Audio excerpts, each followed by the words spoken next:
Live fitter and longer with the Fitzness Show, hosted by fitness expert, author, and TV personality Fitz Kohler. She'll tell you why diets are dumb, supplements are snake oil, and the truth about how you can earn a lean, hard, pain-free, and athletic body. Now for our favorite bossy blonde, Fitz Kohler.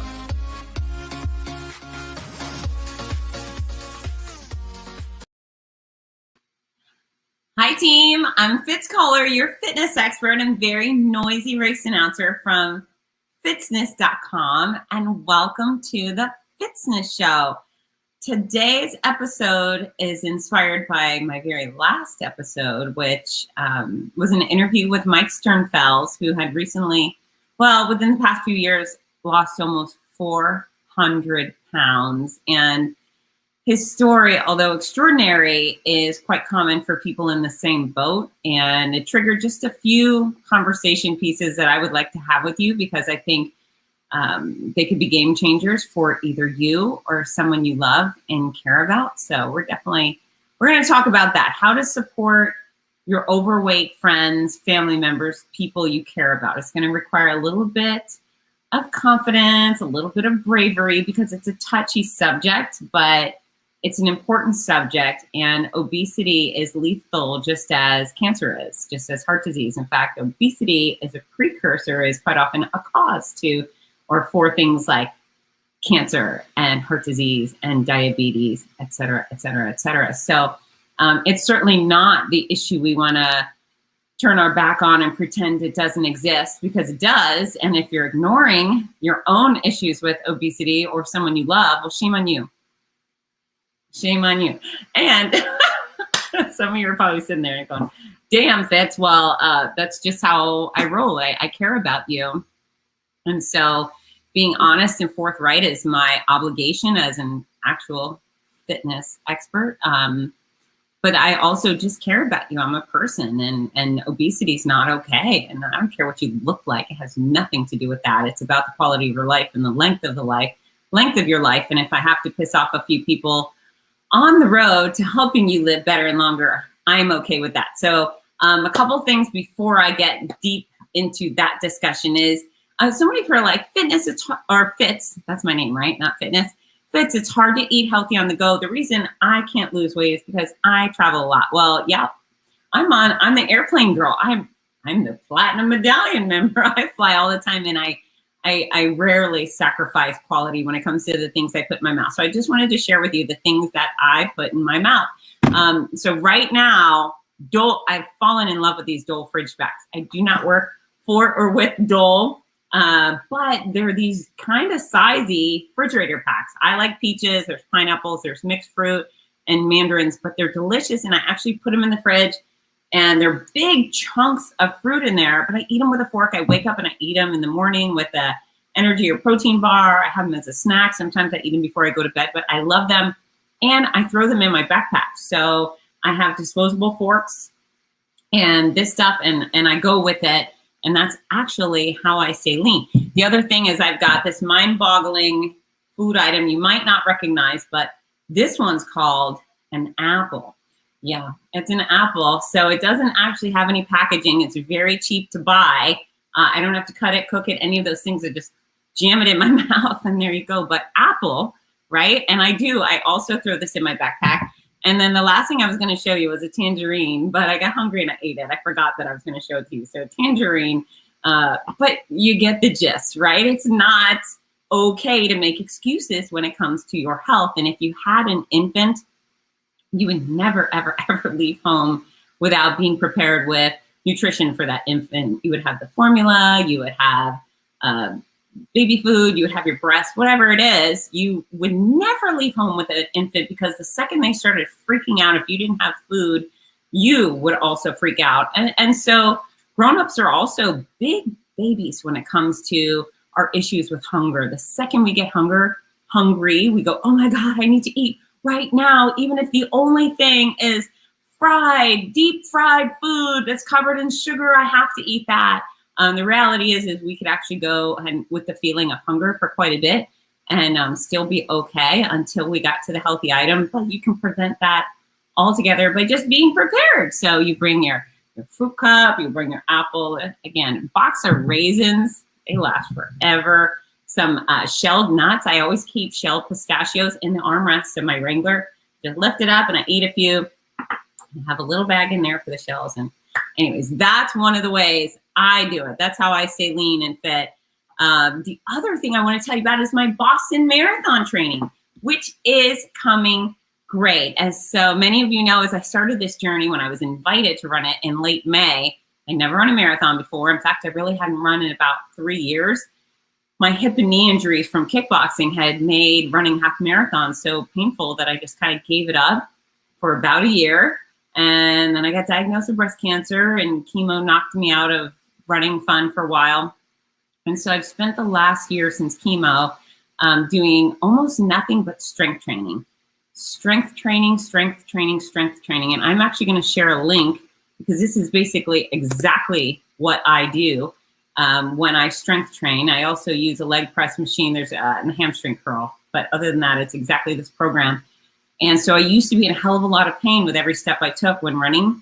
And because of my year working on nothing else other than gaining some weight back and putting on muscle, I have not had any pain at all while training for my marathon, which I'm super excited about. It's a huge victory to me because I really thought I might be in for a lot of misery, but who knew strength training, doing the strength training for runners program actually works. And so started out in late May, walking 10 miles just to see if I could do it. I could, bumped it up 2 weeks later to 12 miles. I bring it back. So I move my distance forward 2 miles and then I bring it back. So it was 12 miles and I think 7. And then I went up to half a marathon. Next week I did 10 miles and then I did 14 miles.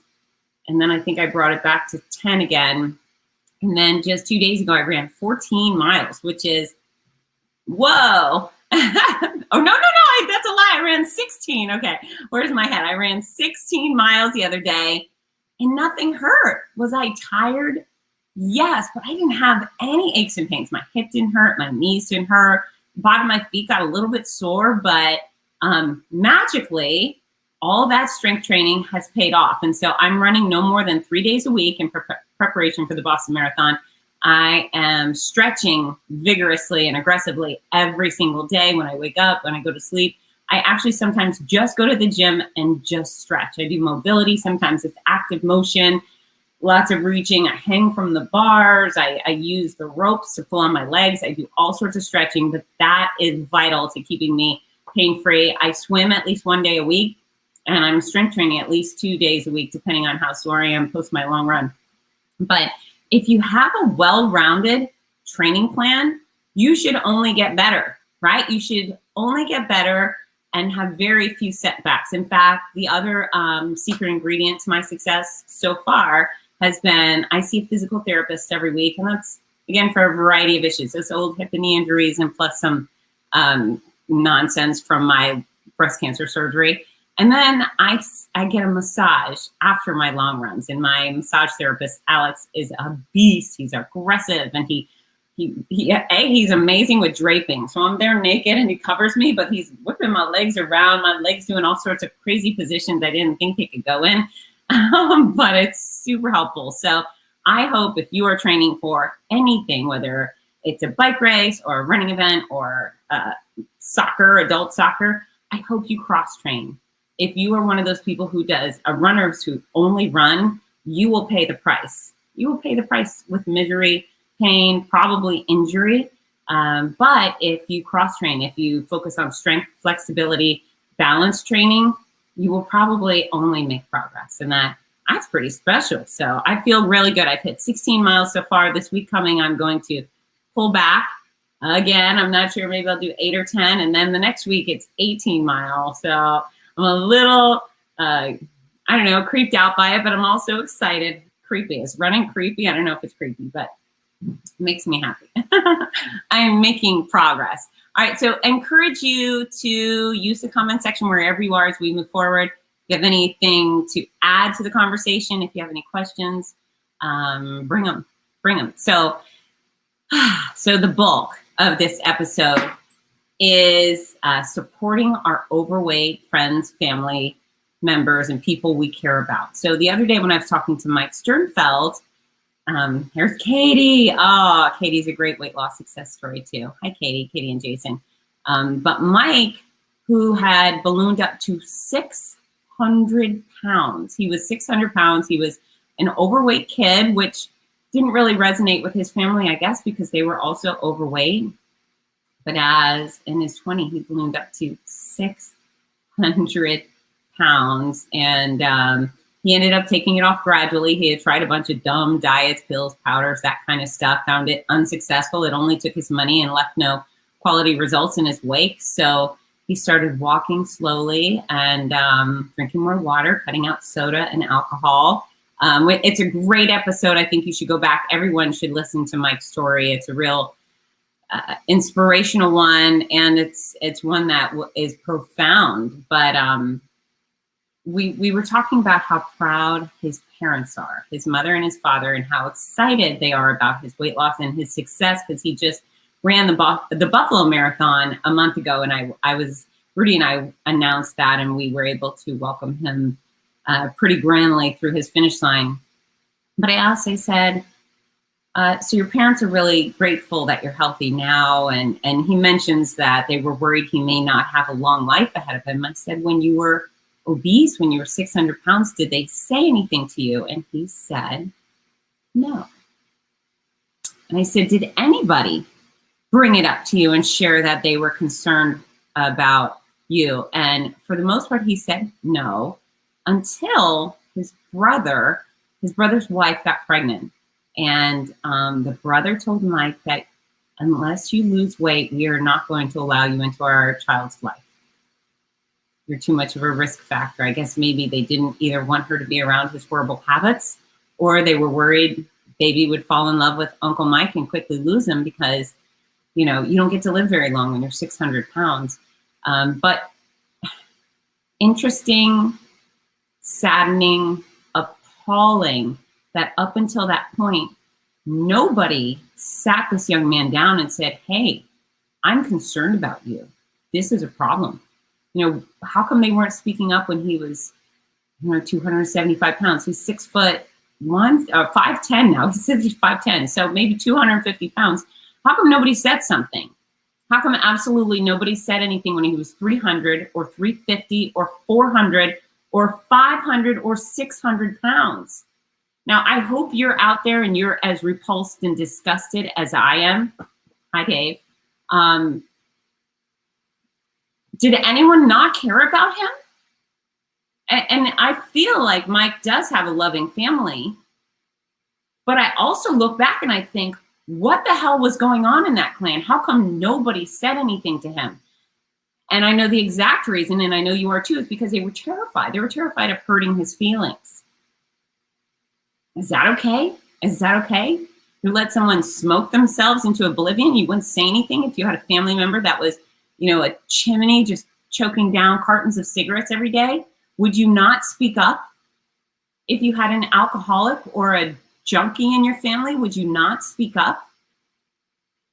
I hope you would. I hope you would. I feel like I surround myself with really good people, and the people watching my show are committed to health and fitness and discipline and doing better and being better. So I imagine if there's someone in your life that you would speak up, because it would matter to you if they were earning lung cancer with every day. If you had someone sitting outside getting sunburns every single day and they showed up in your face and they were hot red, pink skin, would you say something? Would you say, oh my gosh, that's not okay. That's got to hurt, and it's you're going to get wrinkles and freckles and possibly cancer. I want you to stop sunbathing. Would you bring it up? Would you say something? And so I'm guessing for the majority of you, the answer is yes, you would say something. And so when it comes to your friends and family members that are overweight and you're worried about them, does anyone have a friend or family member that is overweight that they're concerned about? Go ahead and use the comments section if you have the courage to speak out about it.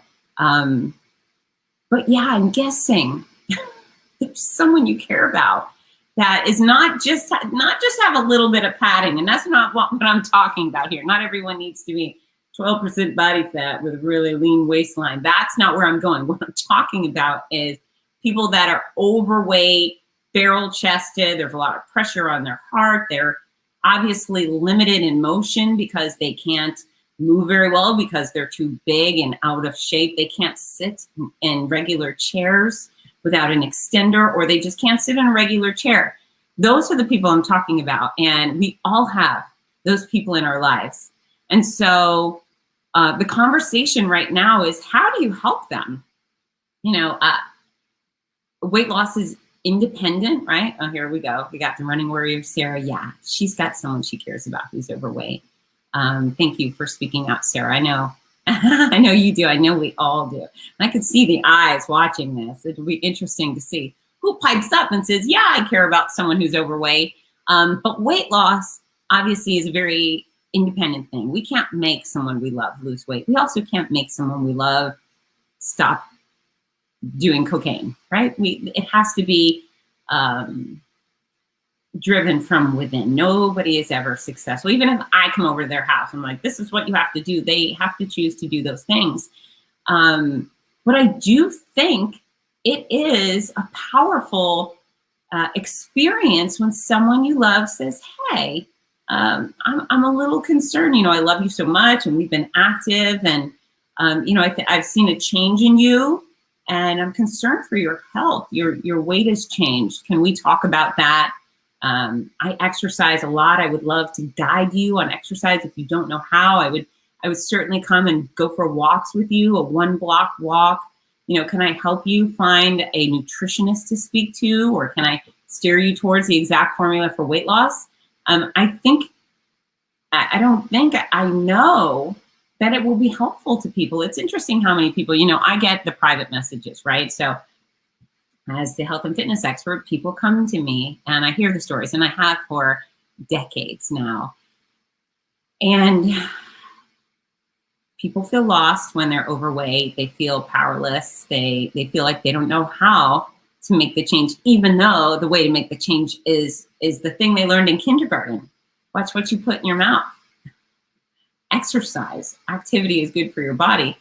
Get quality sleep. Those are the tools for fitness. But, the snake oil salesmen in my industry have bastardized it to the nth degree. And so it is confusing for some people. I completely understand that. But so many people reach out and say, the reason I finally lost weight is because my primary care physician looked me in the eye and said, you're going to die young. You don't get to live much longer as you are. You're a prime candidate for a heart attack. It's going to come. Put your affairs in order. Those are very, very powerful statements from very powerful people. So if you are a medical practitioner, I hope you take that power very seriously. And I hope you are willing to have those frank, bold conversations, whether you're a doctor, whether you're a nurse, I don't care. If you have some sort of medical license, people will pay attention to you. If you're a chiropractor, a massage therapist, you probably have the hardcore truth about longevity and obesity. You just traditionally don't get to have a long life if you are obese. And quite often, the people that come to me that have made change, it was, my kids asked why I was, and it's funny, I don't even like the word fat. Fat to me is like the N word. I don't ever call people that, but people refer to themselves that way. And they say, why, my kids asked me why I was so fat. And then I thought, oh, I need to change. So that's obviously a very hard way to feel it, or hear it. But the moral of the story is outsiders can spur on change. And obesity is not a joke. And it is not. It is one of the leading causes of death in this country. In fact, I believe it's probably the leading cause of death if you attach those heart attacks, that heart disease, to obesity. If you attach the deaths for type 2 diabetes to obesity, if you attach many of the cancer cases to obesity, I imagine it is the number one killer of Americans and then some. But it's a touchy subject. People don't want to be judged. I think judging is a brilliant thing to do. Every single day, I make a judgment call. Is it safe to cross the street? Should I pet this dog? Are these people willing to put up with my shenanigans, whatever it is. I make judgments all the time, and so do you. So don't worry about this whole judging society. We live in a world full of snowflakes. Everyone is a coward. Everyone is terrified of being canceled. And to that extent, I think lots of people aren't doing their duty to help other people. You can't be too afraid that your sister, your best friend, your uncle is going to cancel you from their life, that you don't use all the resources in your book to help them. Because again, if it were alcoholism or drug abuse or son abuse or tobacco abuse, you would speak up. At least I'm expecting that you would. The people that I work with, I expect that you would speak up. And so how do we speak up? You do it gently, of course. You don't call names. This has nothing to do with how sexy somebody looks, right? So whether they look hot in a thong or a skimpy bikini or whatever, that's not your business. None of that matters. But your concern lies within their actual health and their functionality. And they probably aren't sleeping very well if they're morbidly, or if they're obese, and they probably have aches and pains they wish they hadn't. One of my recent weight loss success stories, young man, late 30s, told me, he said, I had all these old man pains and now they're gone. And gosh, I think he's lost 60 pounds now. I don't want to give his name up until he gives it up publicly. Actually, he did. It's Antonio. And I think he's down 60 pounds, and he claimed old man pains. And now he is playing multiple soccer games in a row because he's lost 60 pounds, and he watches what he puts in his mouth, and he's strength training, and he's doing, cardio on the soccer field, and really taking good care of himself. So I'm drifting. But the moral of the story is you got to do something. You got to speak up. If there's someone you love that is overweight in a way that makes you feel they're going to be suffering life-altering consequences, you reach out and you start with, hey, I care so much about you. We have a good relationship, right? Can we be honest? And if they say no, we can't be honest, and you go, okay, have a good day. We'll talk again another time. But if they know right up front that you do care about them, your intentions are good, and they've given you permission for honesty, then I think your obligation is to say, I'm concerned about your weight. I know this is not a comfortable subject, but you mean a lot to me, and it would crush me if something happened to you. So can I help? And at that point, if they say yes, then you turn it on, right? You invite them to exercise with you, right? And start slow. One of the greatest things Mike had to offer was saying that his initial progress, which was dramatic, came because he just walked outside. I think it was like a block. He would walk a block. Maybe he wasn't even walking a block. And then he walked another block and another block. It was very short distances. So if you say, hey, I'm going to come to your house and we're going to walk one block, that's fair, right? We're going to talk about lots of cool gossip, and we're going to walk a block. That's a great invitation. Can I bring you to the gym with me? Can I get you a free guest pass? Can I share my favorite fitness expert with you? She's got tons of free information. And folks, that's really important to me. For the most part, I do not take money from the consumer. You can buy my book, but right now there is no other method for regular folks to give me money. I have an entire website full of free content, free advice, 100+ training videos so people could actually exercise with me. I guide you through the exercise. There's a bazillion recipes. You name it, it's there, and it's a free resource. Why? Because I don't want you to have any excuses. I don't ever want you to say, well, I can't because I don't know how. And if you're someone who says, I don't know how, either you're the most unresourceful person on the planet or you're lying, right? Because there's a lot of resources, and I know I'm not the only one giving them. Now, I'm one of the few that is giving honest quality advice, but there's a lot of people providing good exercise tutorials, and there's magazines, and there's free books at the library. And so, if there's a will, there's a way, but I think you should reach out and become a part of that. And then here's the other thing that I find interesting is Mike said that, his brother finally did speak out and express concern about his being 600 pounds and having a relationship with his daughter. However, on the flip side, there's some people that will say, I'm concerned about you. You're losing too much weight.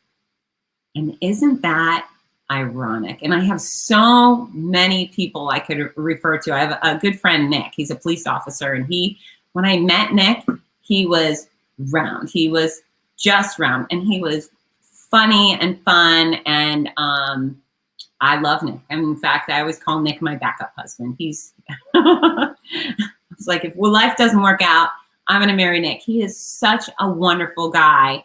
And then eventually he lost over 100 pounds. He just decided for himself that he was going to get fit. He had zero support from his family along the way. Nobody cheered him on. Nobody went and worked out with him. Nobody supported his new chiseled arms and his six-pack photos that he was sharing. Nobody did.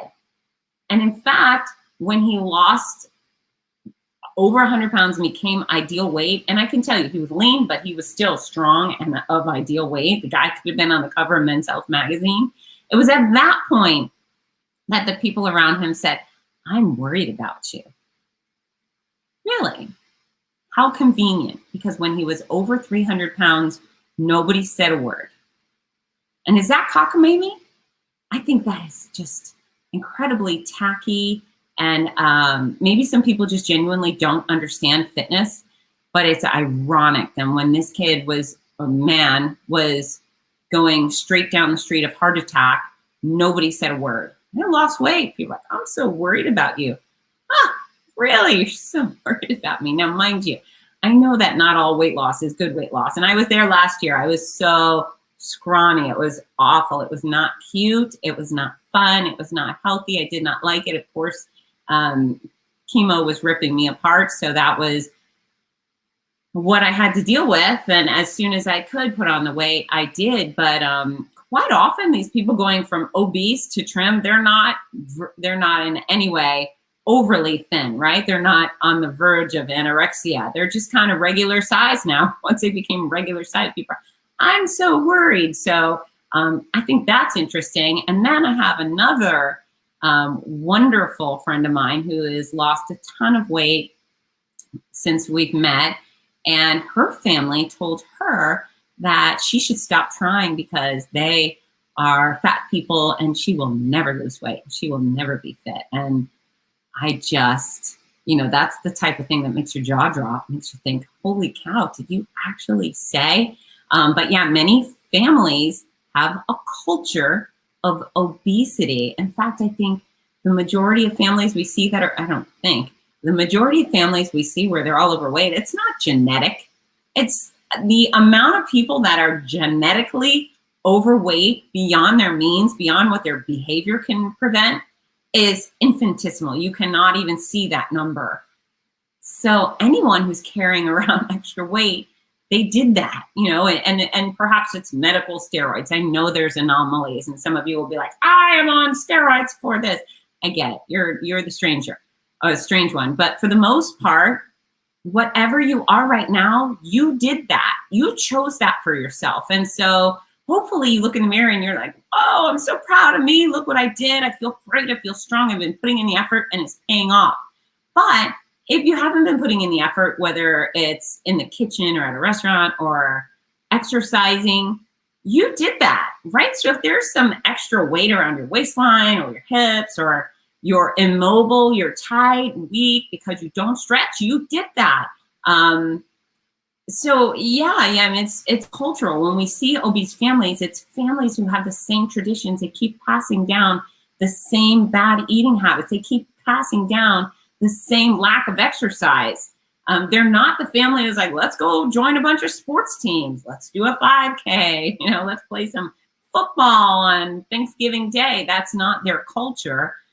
So having ownership and the knowledge that you did this is probably one of the most empowering things in the world, because knowing that you did this means that you also have the ability to undo this, right? If you think, well, we're just overweight people, then you're pointing the finger, you're providing ownership at the universe. Sorry, it's genetic. I'm just genetically obese. No, you're not genetically obese. You are culturally obese. Your family taught you how to eat horrifically. They served you fried foods and sugary foods and gave you excess without boundaries and without nutrition. And so that's what causes obesity. And so those things can be changed. And I think that's so exciting. I think that's so very exciting. When I was in high school, I was 40 something pounds heavier than I am now. And I wanted to be trimmer. I got Jade here. Hi, Jade. I wanted to be trimmer, but I did a bunch of dumb stuff. Like in my book, I was like, I'm just going to eat a few less Cheetos. But I was already teaching fitness. I exercised vigorously. I was an athlete, played all sorts of sports, but just had terrible eating habits. And I didn't figure that out. And so I made some half-cocked efforts that didn't work. And then someone told me that our bodies have happy weights. There's a body size your body likes to be. There's a weight your body likes to have. And basically nothing you do can counteract that. And if that isn't the largest crack of horse doing I have ever heard, it's terrible. And I believed it because I was young and I was ignorant. I didn't know what I know. And sometimes until you know what you know, you don't know. And so I'm here to tell you, you are 100% responsible for your body. Now, mind you, we can't make you taller or shorter. I can't do that for you. We can't crush your bones. But the great news is your bones are also not likely responsible for your weight. If you look at that, you know, there's this very famous image that goes around as like the skeleton of someone lean like me, and then the same exact skeleton in someone who's very obese. Your bones are not likely responsible for a spare tire. Got it? So you have control. This is the good news. Your body does not have a happy weight. If you change your eating pattern, if you change the amount of calories you consume, if you change the way you move your body and exercise, your body will respond. And that is the most exciting news ever for someone who is not pleased with the place they're in. Yes, Katie, I know you have heard that line. In fact, I might have been referencing you. I might have been referencing you, Katie. Way to pay attention. So this is the great news is if you're struggling with your own weight, know now that you can change it. And so, you're responsible for where you are now. You did that. And if you have goals that are different, if you want to change your body, you have the capability to do that. And that is very exciting news. Now let's take that information and let's share it with our loved one who struggling with their weight and making you upset, right? So you go to them gently, you offer up the opportunity to share friendship, honesty, and then you plead your case. And then you share the good news that, hey, this is your family might have taught you to eat this way, but you can unlearn that. You can do something different.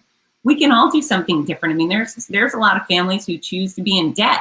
We all file for bankruptcy. We all, nobody owns a house. Everybody's in debt. Okay, well, you can be the one guy who doesn't. You can be the one person in your family who doesn't spend more than they earn. You could be the one person to save. You could be the one person to take away on a mortgage and pay it off at a young age and not have credit card debt. You can be that person.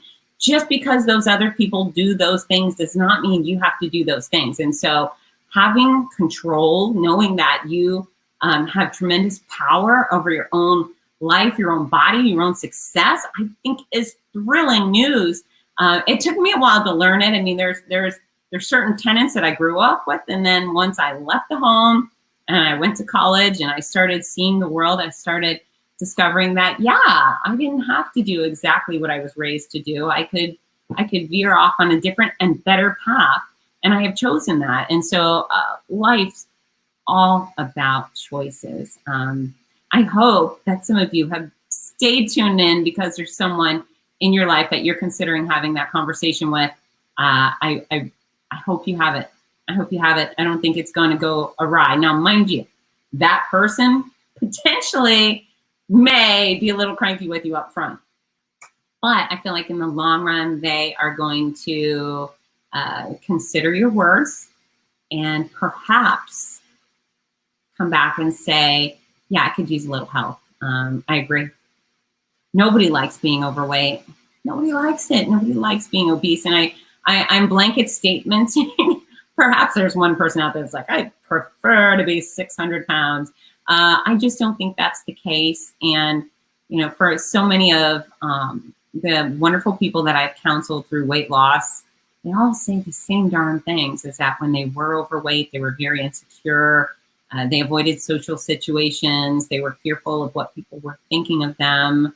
They hid their discomfort with themselves through humor. They felt like they had to be the funny person in the group. And slowly but surely, as they got involved with the YMCA or a health club or a 5K or whatever modality they use to get fit, they started gaining confidence, and they've blossomed with their, not only physically, but socially, professionally, everything. You know, you're just peeling off those layers of grief and anxiety and insecurities. And yeah, I mean, it's unfortunate that our appearance is such a factor in the way we live, but you know, it is what it is. But we can control things. You know, my pure intention is for health. Again, you can look however you want, in a bikini or in jeans or in a dress. That is totally up to you. It's none of my business. But I do consider your health my business. It is my business. This is my business. I help you live better and longer. And I hope you can help me reach those people in your life who need it. And you can just send them to me. You send them to me. I'm on social media, right? Look, I'm learning how to do this. It's all cockeyed. So you can send them me up here. You can send them to me down there. And I promise to be very sweet and supportive and help your person live better and longer. So does anyone have any questions before I go? Because I'm about to head out. Oh, and speaking of heading out, I leave for Canton, Ohio tomorrow. I am very excited. I will be announcing the USATF Women's 6K Championship. And the women on this list, I just got a spreadsheet. Holy mackerel, the fastest, her estimated pace is 4 minutes, 51 seconds per mile. The slowest of the speedsters, her estimated pace is 5 minutes and 15 seconds, which is insanity. These women run the mile twice as fast as I do, which is awesome. And then we'll also have 1,000 average, regular Jills and Janes that are just coming out to do their best and have a great day. Be fit. I'm super excited about that. And look, we got Sean Matlock. Thank you so much. Sean is a beast. He's coming to follow me. He's going to be in Fargo, which I'm super excited about. I think he's doing the half marathon and 5K. I'm announcing Fargo Marathon. You can join in too. We got a 5K, 10K, half, full. I think there's a relay. I could be wrong. And more importantly, me and my free hugs at Fargo. Use discount code Fitzness to save on that. And he's also coming somewhere else with me. Oh, Savannah. That's right. Savannah Women's Half in October, which I'm thrilled with Martha Oss. They'll be at both. But yeah, so lots of exciting things coming up. Folks, I am working hard. Remember back when you were on a youth sports team or you had the PE coach and that coach would say, go run a mile or go do this. And you always thought, slacker, you do it. Show me how. And so I am